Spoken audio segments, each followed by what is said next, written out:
Okay, let's go na tayo, my dear Capricorn. Ayusin lang natin ang ating damit kasi papunta na ako sa pornography. Okay, my dear Capricorn.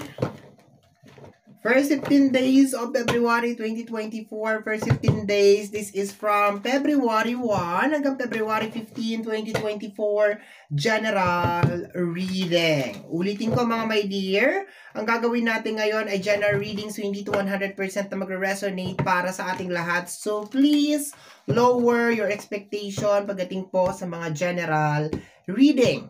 4 na set of cards ang gagamitin natin ngayon mga my dear. Lahat ng cards natin ay na-pre-shuffle earlier. Ito na naman ako. Kinakain ko na naman yung salita ko. Na-pre-shuffle na ito earlier. So, isa-shuffle ko na siya my dear for video purposes. Okay? So, anyway my dear, hanapin na natin ang iyong first card. My dear Capricorn, first 15 days of February 2024. Capricorn.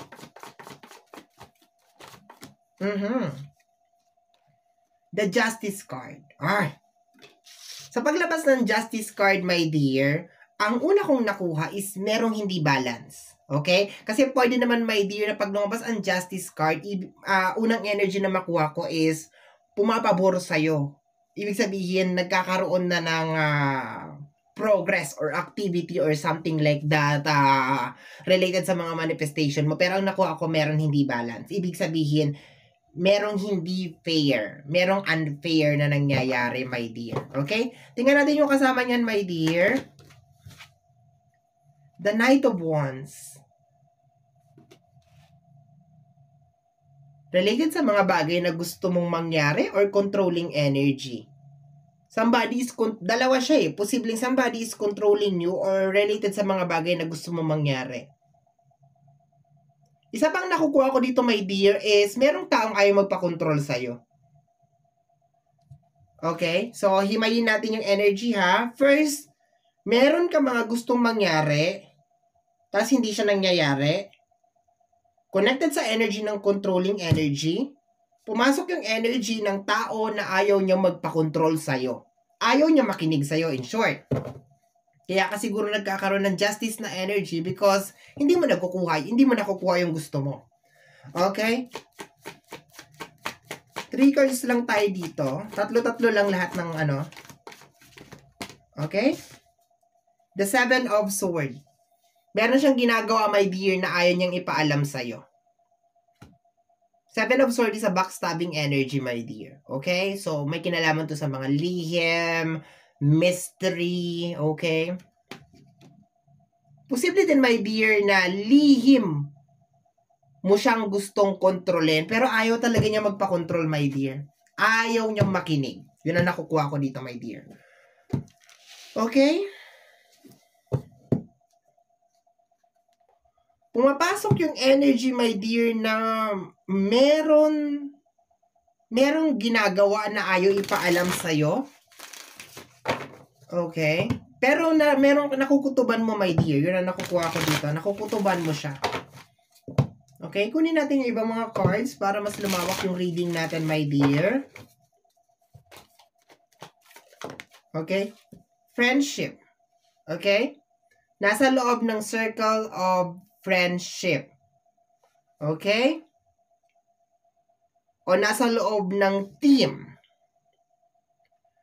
Nakakausap mo, parang connection yung energy, my dear.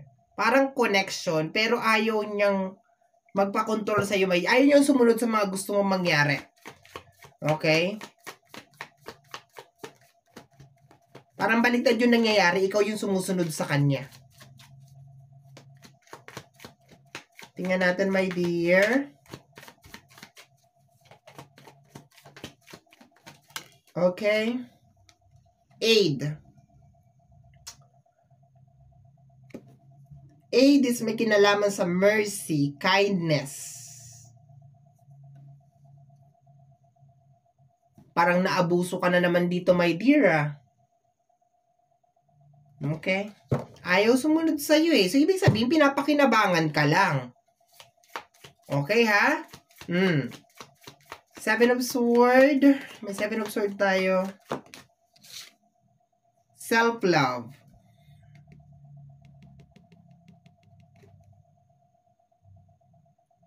Ito lang sasabihin ko sa iyo, my dear. Kung sino man ito, mas mahal niya yung sarili niya kaysa sa'yo. Okay? Siguro nag-i-exist ka lang sa life niya because may kailangan siya or something like that. Or dahil nandiyan ka na. Pero mas mahal niya yung sarili niya kaysa sa'yo. At hindi ko nakikita na anytime soon susundin ka niya. Or makokontrol mo siya. Posibleng susunod siya sa'yo kasi may kailangan siya. Pero not to the point na makokontrol mo talaga siya totally. Na magiging, ang nakukuha ko na energy is yung parang magiging honest siya sa'yo, na parang magiging, yun ang nakukuha ko dito. Meron tinutukoy, my dear, na tao. And sa energy, nandito, my dear, ang energy ng Gemini, Libra, and Aquarius. Nandito din ang energy ng fire sign, which is Aries, Leo, and Sagittarius. Pero hindi ko kino-close ang ibang zodiac sign. Sila lang yun nandito sa table ngayon. Okay? So, ayaw niya magpa-control. Bagkos ang nangyayari, ikaw ang nakokontrol niya. Gusto mo, my dear, na sumunod siya sa'yo. Pero pakiramdam, controlling pa rin yun eh. Pero hindi ganun kasi, I think gusto mo na sumunod siya sa'yo para maayos yung lahat. Parang ganun na nakukuha ko, my dear, no? Para maging maayos ang lahat. Mas mahal niya yung sarili niya. And sana ganun ka rin. Huwag kang ubus-ubos. Okay, tingnan natin, my dear, ha?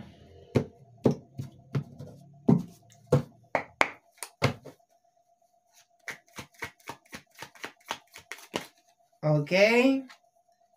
Light. Okay, binibigyan ka ng, parang ano siya, wake up call, my dear. Pinapakita sa'yo, first 15 days of February, na may something off sa tao na yan, na may mali, mag-ingat ka sa tao na yan, posibleng preno ka muna, wag kang sagad-sagad, wag kang ubos-ubos. Yun ang nakukuha ko dito, my dear. May mali, inside the circle. Ang pinaka-natamaan niya, my dear, is friendship. Okay, yun ang nakukuha ko dito, my dear. Posible, my dear, na meron din tao na ginagrab niya yung pagkakataon kasi alam niya na may gusto ka sa kanya. Parang ganon.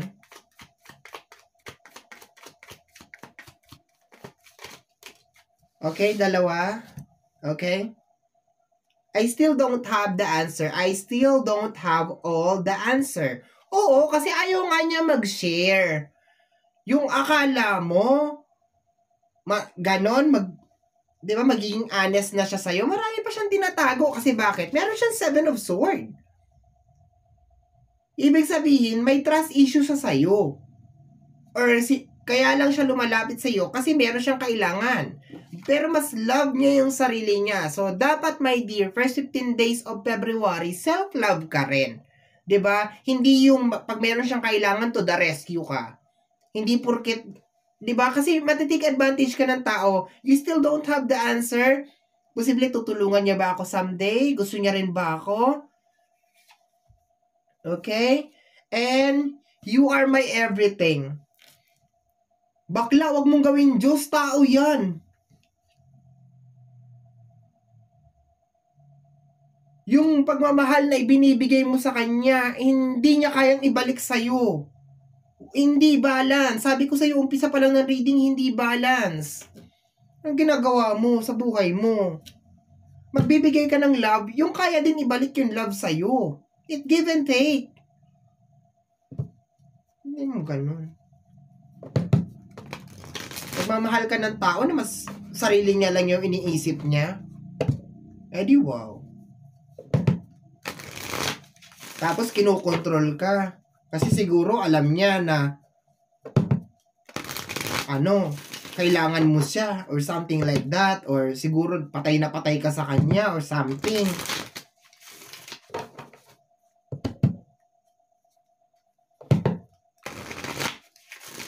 Tutulungan ka niya? Kung nagtatanong ka kung tutulungan ka niya, I think hindi.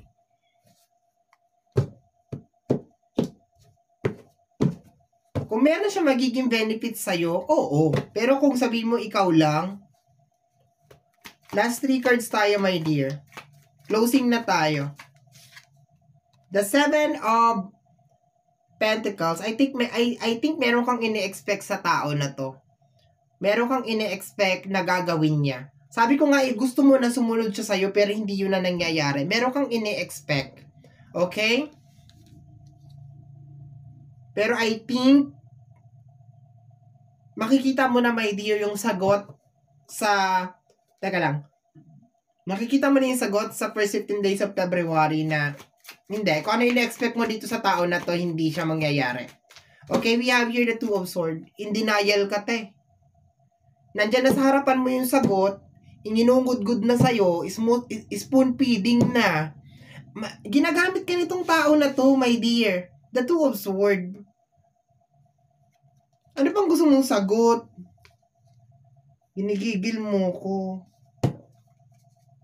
Ginagamit ka lang niya. Kasi napapakinabangan ka. Bahala ka sa buhay mo dyan, doy. Basta mas mahalin mo ang sarili mo. Huwag ka manlimos ng pagmamahal. Hindi bagay sa'yo. Ay! Teka, kukunin ko lang muna, ha? Nahulog. Tiglit lang. Okay, ang nahulog ay energy ng Emperor. There's a tendency na Aries to. Hindi ikaw to. Capricorn ka eh. The Nine of Wands, nahirapan kang putulin yung connection mo sa kanya in the World card.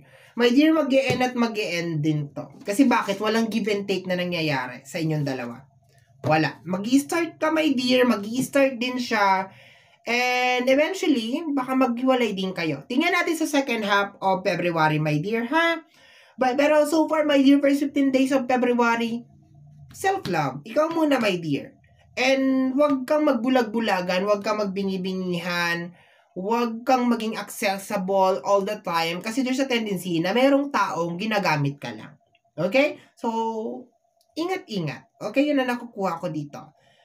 Huling message na pumapasok, my dear, is posibleng makareceive ka ng mga message na may kinalaman sa usapin ng pinansyal, pero disappointment. Siguro kung saan niya ginastos yung pera, anong ginagawa sa pera, or something like that. Meron ka marireceive first 15 days of February.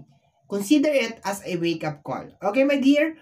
So, my dear, yan ang reading mo para sa yung first 15 days of February 2024.